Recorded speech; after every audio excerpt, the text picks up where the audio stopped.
Thanks for taking the time to learn about Portland's Land Use Code evaluation.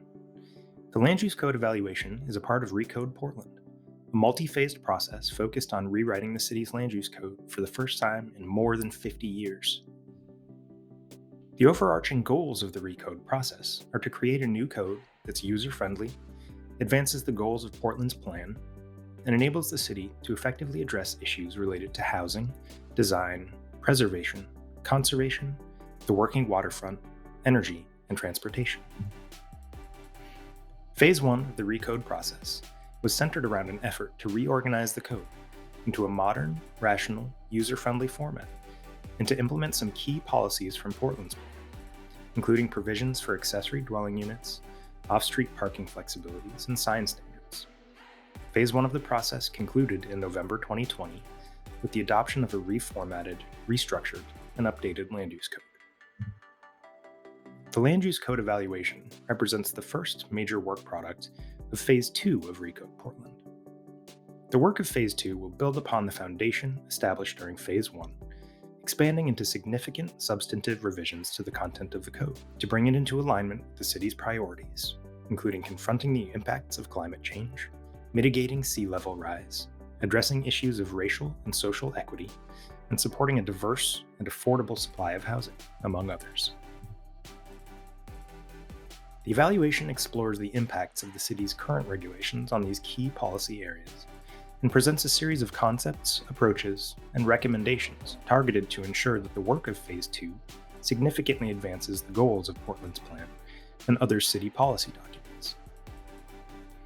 Within the evaluation, regulatory concepts are classified based upon their relationship with 6 key themes of Portland's vision for the future: that of an equitable, sustainable, dynamic, secure, authentic, and connected community.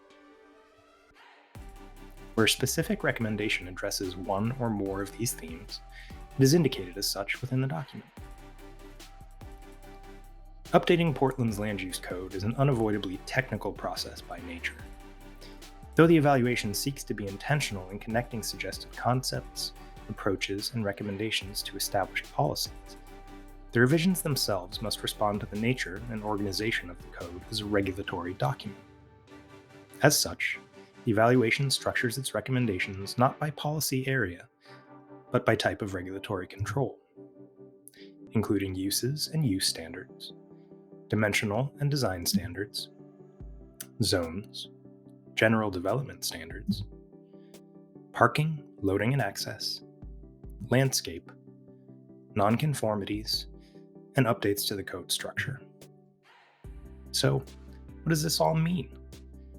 Let's take a brief walk through each of these categories and see what the evaluation recommends. Uses and use standards. Uses and use standards directly address the types of land uses that are allowed on property across the city. For instance, use standards define whether restaurants or retail are permitted in certain areas, what kinds of residential uses are allowed on a property, and where uses like auto service stations are allowed to operate. Allowed uses vary by zone, meaning that certain uses might be allowed in one area of the city, but not in another. Uses and use standards are central to achieving the goals of Portland's plan. Rethinking which types of uses are allowed where can help to match opportunities for housing, institutional, commercial, or industrial uses to the areas of the city where they're most needed. For example, allowing new types of housing within certain residential districts could allow for the creation of additional housing units, a major goal of Portland's plan. The evaluation identifies opportunities to revise use regulations within the code to better support the creation of complete neighborhoods in Portland, addressing middle-density housing, the creative economy, and urban agriculture. It also highlights the potential for additions or refinements to the city's range of social service and housing-related uses, and the need to review use regulations through the lens of Portland's climate resiliency goals.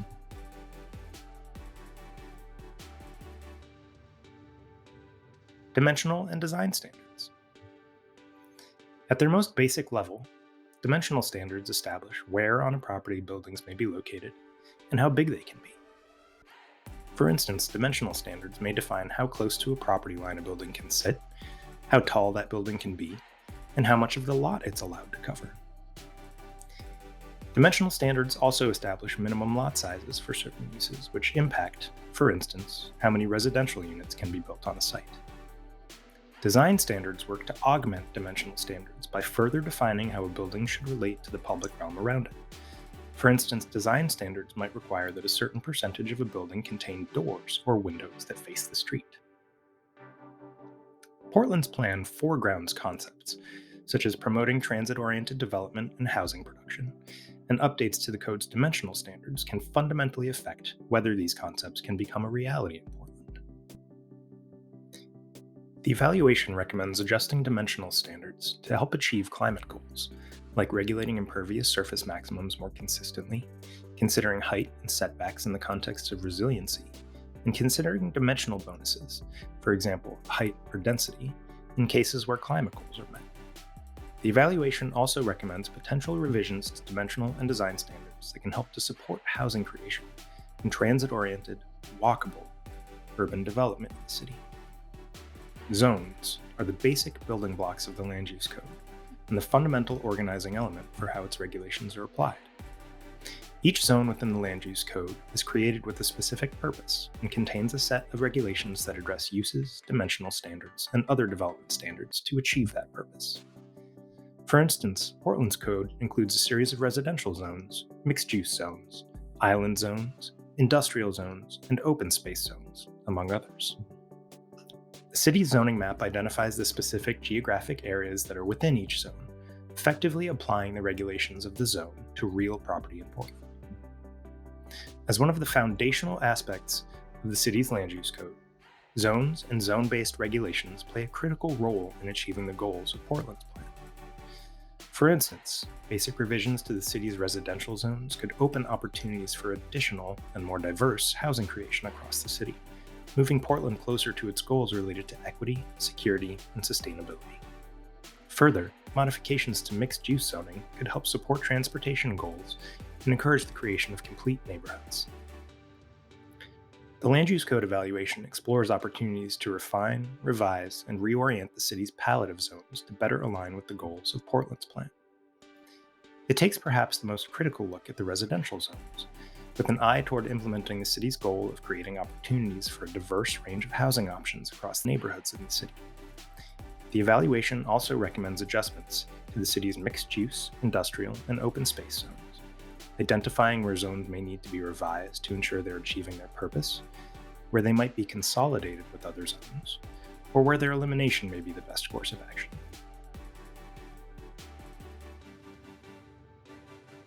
Certain rules and regulations within the Land Use Code apply to all development, regardless of the use or the zone. For example, performance standards, dimensional standards, and other requirements are included to help protect the city's natural resources, incentivize green building techniques, and ensure compatibility between different uses and structures. Portland's plan and One Climate Future encourage the city to look for opportunities where natural resource protections can be strengthened or expanded, low-impact development can be encouraged, and flexibilities for green building techniques and technologies can be incorporated into the code. General development standards can also address things like the projection of architectural features into setbacks or the right-of-way, and where and how certain accessory structures can be located, acknowledging the authentic character of the city. The Land Use Code evaluation recommends a series of revisions that can provide greater flexibility for new development, while maintaining the city's authenticity, notably through targeted exceptions and rules for architectural elements and accessory structures and uses.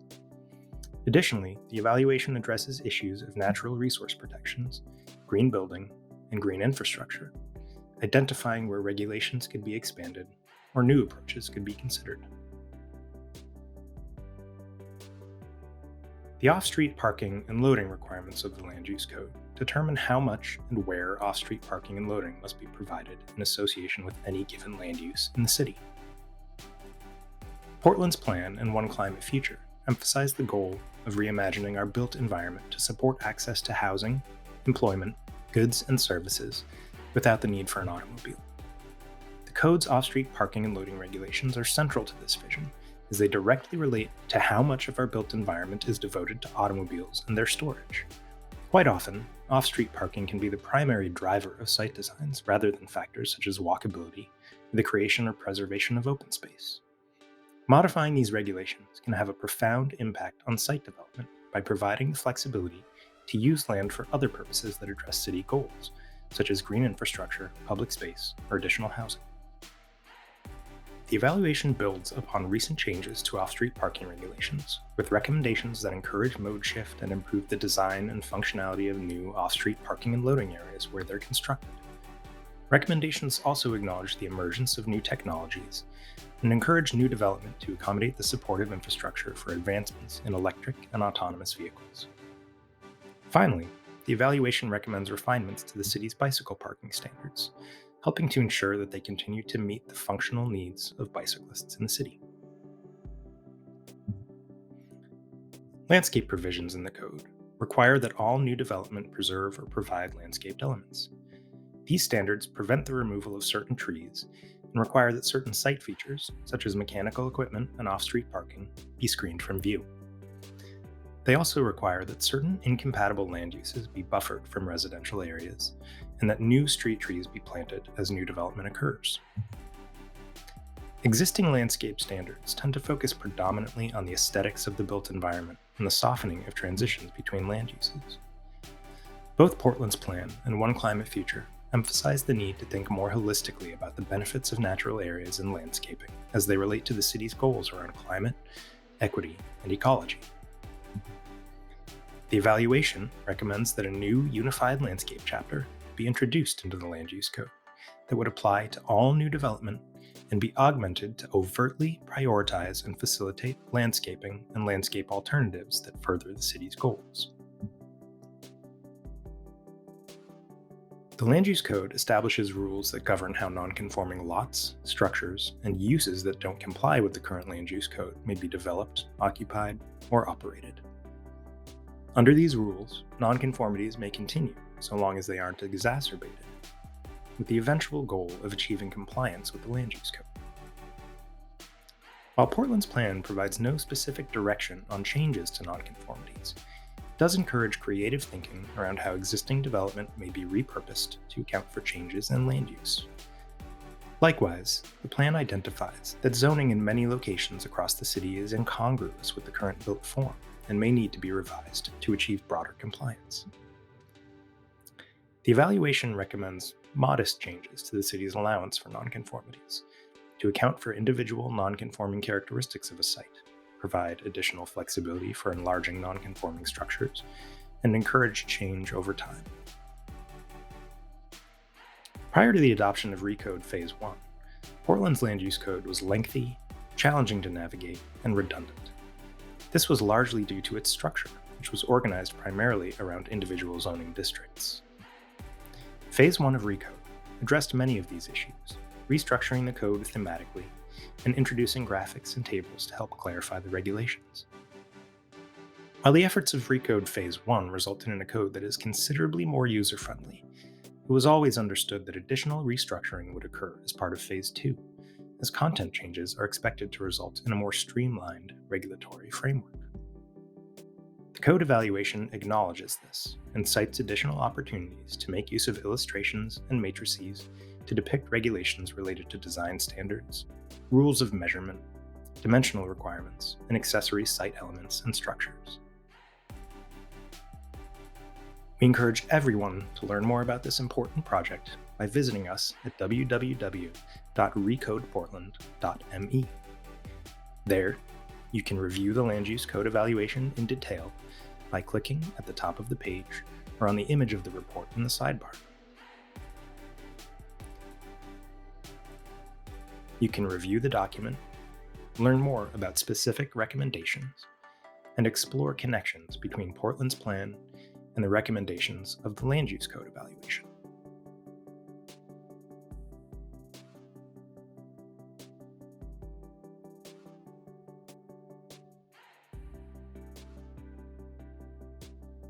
You can also click anywhere in the document to leave a comment, and you can view, like, or respond to the comments of fellow Portlanders. Let us know what you think at ReCode Portland. code.me.